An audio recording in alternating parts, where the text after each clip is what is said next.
The first time Gilbert said, "Let's just try it," I genuinely thought he was joking. We were sitting on the hood of his car behind the old high school football field, the same place we'd been sneaking off to since we were 16. It was late past midnight, and the only light came from the flickering stadium lamp that never fully turned off. We'd had a couple beers. Not enough to blame anything on alcohol, but enough to make everything feel a little looser. A little more honest. Gilbert was staring straight ahead when he said it. Calm. Casual. Like he was suggesting we grab tacos. Try what? I asked, even though my chest already felt tight. He finally looked at me then. His jaw flexed slightly, like he was debating whether to backtrack. "You know what?" he said. I did know. That was the problem. Gilbert and I had been best friends for almost 10 years. We met freshman year when he transferred mid-semester and didn't know anyone. I was the quiet kid who sat in the back of math class. He was the loud one who didn't care if people stared. Somehow we clicked instantly. He started sitting next to me, started walking home with me, started showing up at my house unannounced. By senior year, people just assumed we were a package deal. What nobody knew, what I never told him, was that somewhere along the way, my feelings stopped being simple. Gilbert had always been the confident one. Tall, athletic, the kind of guy who could pull off messy hair and a crooked grin like it was intentional. He dated girls. A lot of them. Not in a player way, just in that effortless, they're drawn to him way. And me? I'd known I was gay since I was 15. I just never said it out loud. Especially not to him. Not because I thought he'd react badly. Gilbert wasn't like that. He was open-minded, chill about most things. But there's a difference between supporting something and being inside it. And I didn't want to risk losing the one person who'd been steady in my life for years. So I kept it to myself. Until that night. We'd both just finished our first year of college. Different schools, same city. We still saw each other constantly. Late night drives. Gym sessions. Random food runs at 2 a.m. Nothing had really changed. Except it had. There had been little moments lately. I told myself I was imagining it. Projecting. Then his last girlfriend broke up with him 2 weeks ago. He didn't talk much about it, but I could tell it hit him. He was quieter. More thoughtful. More present when he was around me. And now here we were. "Don't mess with me?" I said quietly, forcing a laugh that didn't sound like mine. "That's not funny. I'm not messing with you." The way he said it made my stomach drop. The air felt heavier suddenly. "You're straight," I said, because it felt safer to say that than anything else. He shrugged slightly. "I've only been with girls, yeah? That's not the same thing." He ran a hand through his hair. Something he did when he was thinking hard. "I don't know, Hector. I keep thinking about it." "About what?" My voice came out softer than I meant it to. "About you." That did it. My heart was pounding so hard I was sure he could hear it. I stared at him, searching for any sign this was a dare or some weird experiment. But Gilbert didn't look amused. He looked nervous, and I'd almost never seen him nervous. "You're my best friend," I said carefully. "I know. And if this goes wrong." "I know," he repeated. We sat in silence for a few seconds that felt like minutes. My mind was racing. Every fantasy I'd buried over the years was suddenly clawing its way to the surface. "You've thought about me?" I asked, needing to hear him say it clearly. He nodded once, jaw tight. "Yeah." "Since when?" He let out a slow breath. "I don't know. A while. I just didn't want to screw everything up." That almost made me laugh. Because that was exactly why I'd stayed quiet all this time. I looked down at my hands. They were slightly shaking. Not from fear. From anticipation. "If we try it," I said slowly, "it's not just some random thing. I'm not trying to get involved and pretend it didn't happen," he said. I need to know." "Know what?" "If this feeling is real. Or if it's just in my head." The honesty in his voice hit me harder than anything else. For years, I'd imagined him saying something like this. But in those daydreams, I was always confident. Smooth. In control. In reality, I felt exposed. Vulnerable in a way that was terrifying. "Why now?" I asked. He looked at me like the answer was obvious. "Because I can't stop thinking about you. And it's driving me insane." My breath caught. The stadium light flickered again, casting shadows across his face. "You don't have to," he added quietly.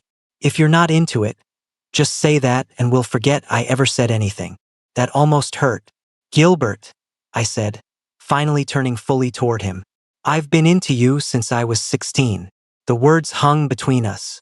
His eyes widened slightly, not in disgust, not in shock, more like realization. Are you serious? I nodded. Yeah. He stared at me for a second longer, then let out this breathless half-laugh. Wow. Wow good or wow bad? Wow, I've been an idiot. Despite everything, I smiled. Okay, he said softly. Then maybe this isn't as crazy as I thought. Maybe not, I replied, though my pulse was still racing. He hesitated for just a second. Then he said it again. Let's just try it. And this time it didn't sound like a joke at all. For a second after Gilbert said it, neither of us moved. It wasn't some cinematic moment with dramatic music or fireworks. It was quiet, real. Just two guys sitting on a dented car hood behind a field where we'd spent half our teenage years pretending life was simpler than it actually was. But everything felt different now. Gilbert was watching me carefully, like I might disappear if he blinked too hard. You okay? He asked. I let out a shaky breath. Yeah, just trying to figure out if this is actually happening. He smiled a little at that, but there was nerves behind it. Gilbert wasn't used to being uncertain. Usually he walked into situations like he already knew the outcome. Tonight felt like unfamiliar territory for both of us. So, what now? He asked. That question hung there. I thought about all the versions of this moment I'd imagined over the years. In my head, I always knew what to do, but reality had weight to it. History, consequences. Do you want to go somewhere else? I asked. Gilbert shook his head almost immediately. No, I like it here. I understood that. This place had been our neutral ground for years. Late-night talks, post-game celebrations, vent sessions about school, family, life. Nothing complicated ever happened here. Until now. I keep thinking I'm gonna wake up tomorrow and pretend I didn't say this, he admitted. But I don't want to. My chest tightened at that. You don't have to pretend, I said. He nodded slowly, eyes dropping to my hands again. That nervous habit. It was strange seeing him like this, softer, unsure, almost vulnerable. It made the moment feel more meaningful than any confident move ever could. I've never done anything like this, he said quietly. I know, and I don't want to screw it up. You probably will, I said with a small smile. His head snapped up, mock offense flashing across his face. Wow, thanks. But I probably will too, I added. That's kind of how this works. That made him laugh, a quiet, relieved sound that loosened something in the air between us. Okay, he said. That makes me feel slightly better. We fell into another silence, but this one wasn't awkward. It felt like standing at the edge of something important, both of us aware that once we stepped forward, there wasn't a simple reset button. Gilbert tapped his fingers against the hood absent-mindedly. Can I ask you something? He said. Yeah. When did you realize? About me? I thought about it. There wasn't one big moment, just a slow accumulation of feelings that eventually became impossible to ignore. Probably when you broke your wrist sophomore year, I said. He frowned. That's random. You kept trying to act like it didn't hurt, remember? And you wouldn't let anyone help you carry your backpack. That sounds like me. I grabbed it anyway and you got all quiet. Not embarrassed, just softer. I don't know. Something about that stuck. Gilbert stared at me for a second like he was replaying the memory. That's the moment? He asked. One of them.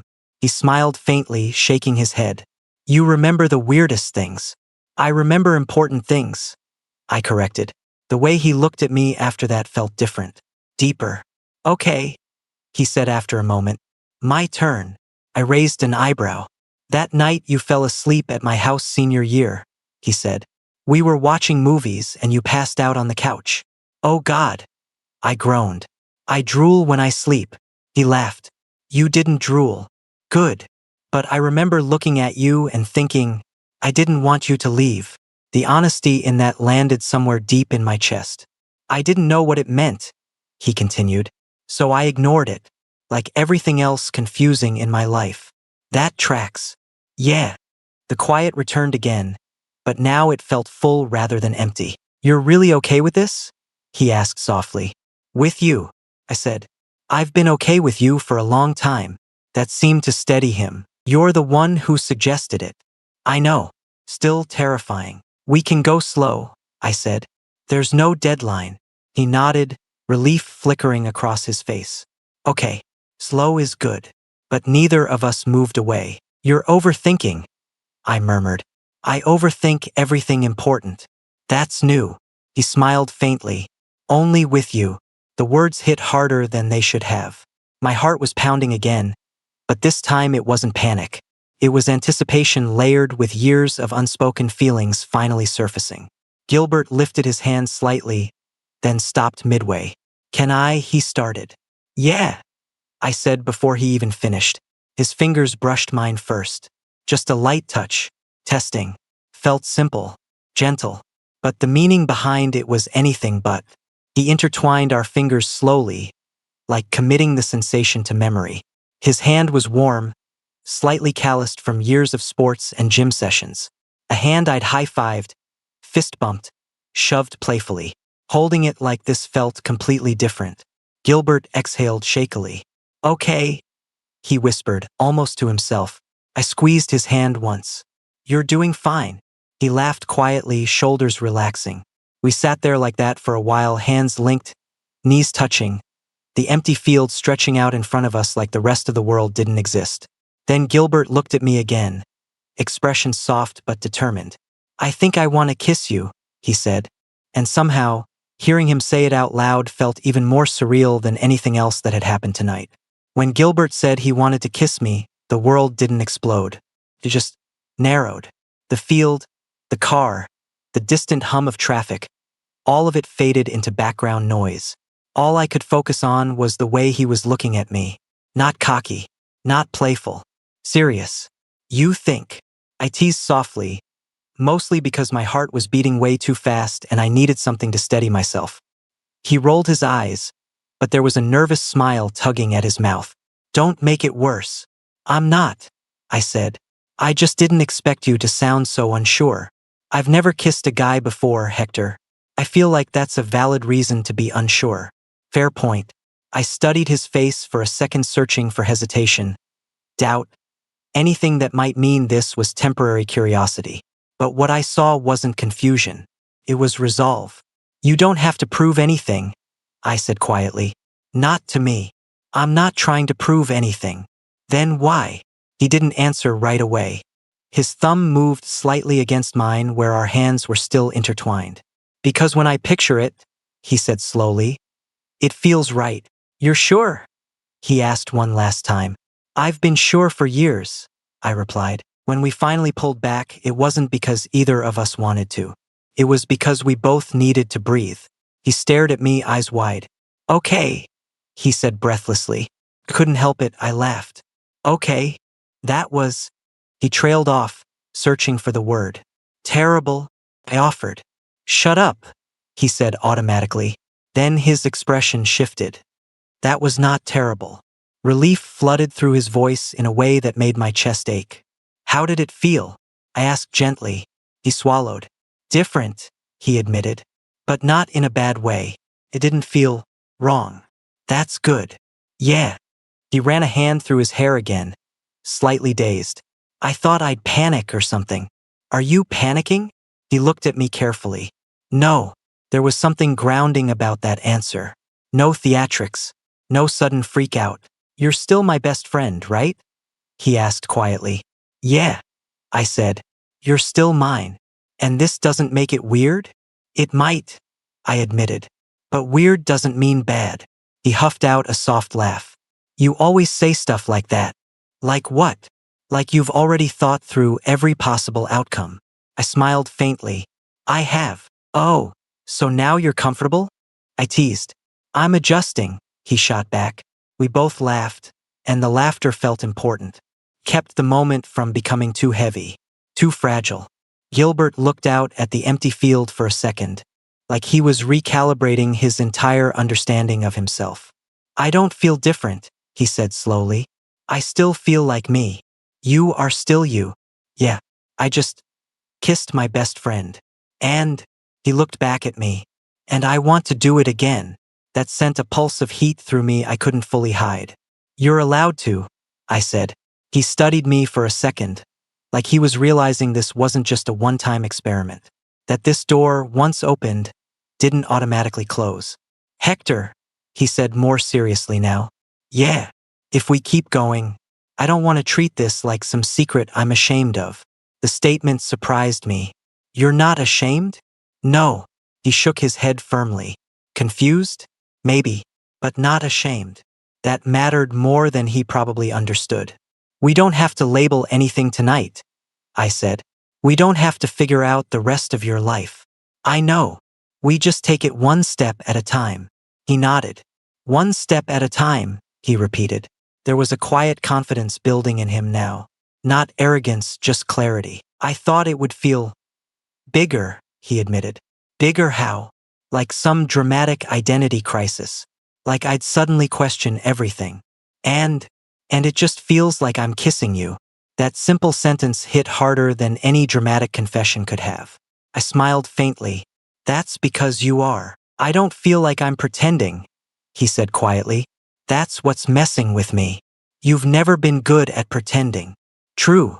A comfortable silence settled between us again. But this time, it was charged in a different way. Not tense. Not uncertain. Just aware. He smiled at that, but his eyes darkened, just slightly curiosity mixing with something warmer. Slow doesn't mean frozen, he said. The confidence creeping back into his voice felt familiar. This was the Gilbert I knew, the one who leaned into things once he decided they were worth it. You ever think about this? He asked quietly. About what? About us like this. I laughed under my breath. You really want the honest answer? Yeah. All the time. He held my gaze for a second, searching for exaggeration. I wish you'd told me, he said. I didn't want to mess it up. By doing what? Wanting more than you could give. His expression softened. You never asked, he said. I didn't think I had the right to. Gilbert's jaw tightened slightly at that. You always had the right, he said firmly. I just didn't know what I'd say. There was no accusation in his voice. I keep thinking about tomorrow, he admitted. What about it? What if I wake up and this feels different? That's possible, I said honestly. He blinked, maybe expecting reassurance instead. But feelings changing doesn't mean tonight wasn't real, I added. It just means you're figuring stuff out. He absorbed that slowly. You always do that, he said. Do what? Make complicated things feel manageable. I smiled faintly. That's because most complicated things are just scary, not impossible. Gilbert looked at me for a long second after that, the kind of look that says more than words. I don't want to lose this, he said quietly. You won't. You can't promise that. No, I admitted. But I can promise we'll talk instead of pretending. That seemed to steady him more than false certainty ever could. A breeze rolled across the field again, and Gilbert shivered slightly. You cold? I asked. Little. I slipped off my hoodie and handed it to him without thinking. He laughed softly as he pulled it on. This smells like you, he said. That's usually how clothes work. He nudged my shoulder. You know what I mean. I did. Gilbert settled back against the windshield slightly, still facing me, sleeves covering part of his hands. You know what's funny? He said. What? If someone drove by right now, they'd just see two guys hanging out. I glanced around the empty lot. That's technically accurate. Yeah, he said softly. But it feels different now. It did. Not in a dramatic, world-altering way. More like a quiet redefinition. Gilbert reached over, absent-mindedly playing with the drawstring of the hoodie. Are you scared? He asked. I considered it. A little. Of what? That this matters more to me than it does to you. The honesty slipped out before I could filter it. Gilbert stilled. Hector, he said, voice low. I looked up. I'm here, aren't I? It was such a simple answer, but it landed deeply. I don't know what this is yet, he said. But I know I didn't have to come here tonight. That's true. I didn't have to say anything. Also true. But I did, he finished. The weight of that settled warmly in my chest. Gilbert reached for my hand again, natural now, automatic. Our fingers laced together without hesitation this time. Do you regret telling me? He asked. No. Not even a little? Not even a little. He smiled, tension easing from his shoulders. Good, he said, because I really don't regret kissing you. My pulse jumped at the bluntness. Yeah. He squeezed my hand lightly. I think I'd regret not doing it. That was very Gilbert, impulsive when something felt important. We sat like that for a while, hands linked, talking about nothing and everything.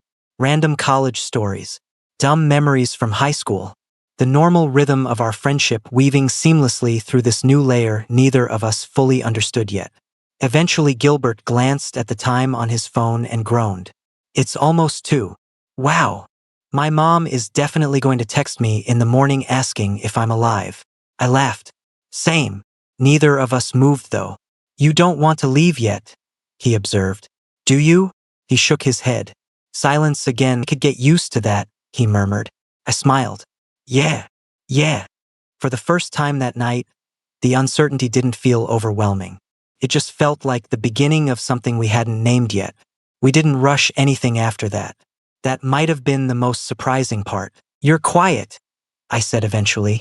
He huffed a small laugh. I know. Inside your own head? Yeah.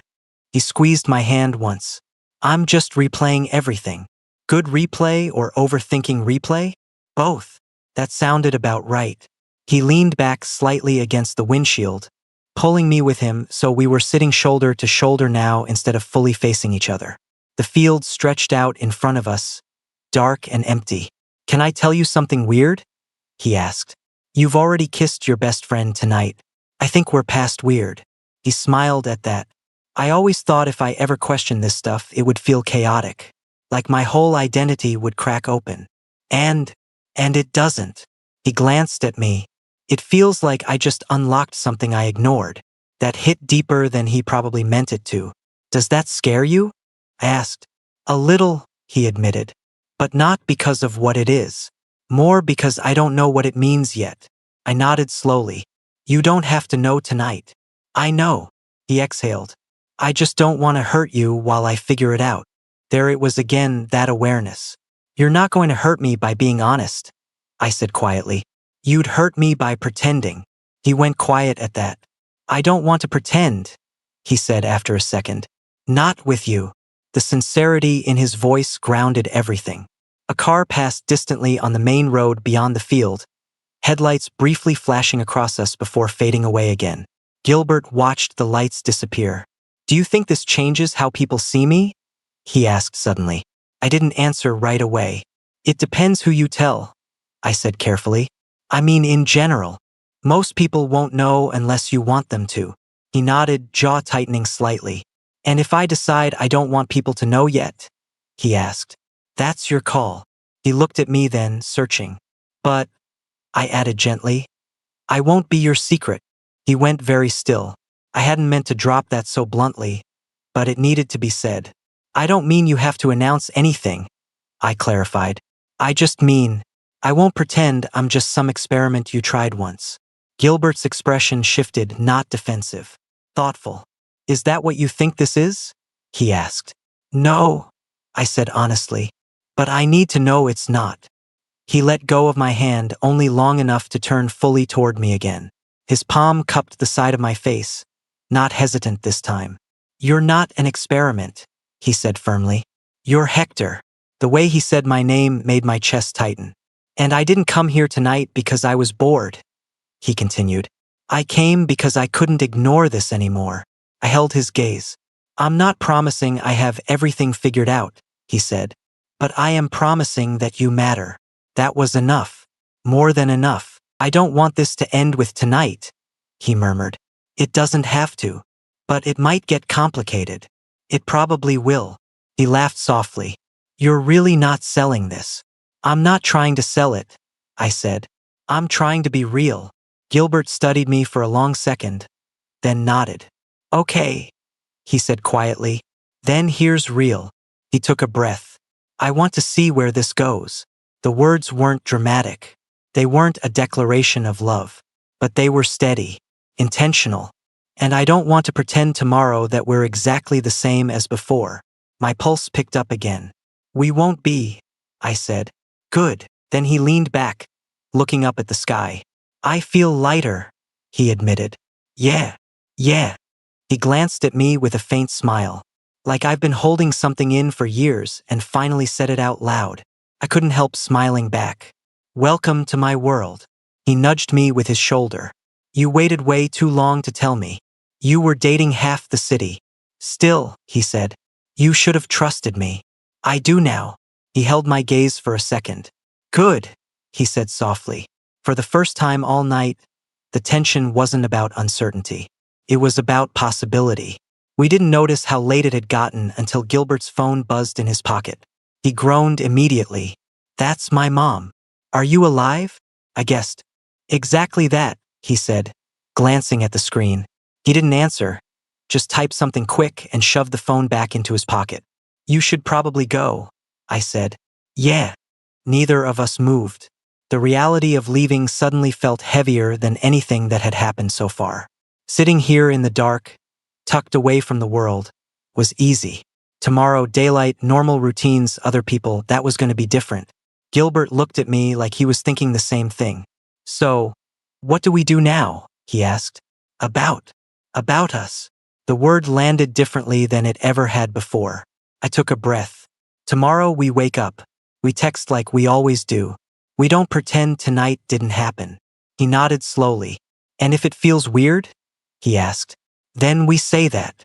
And if it doesn't? Then we keep going.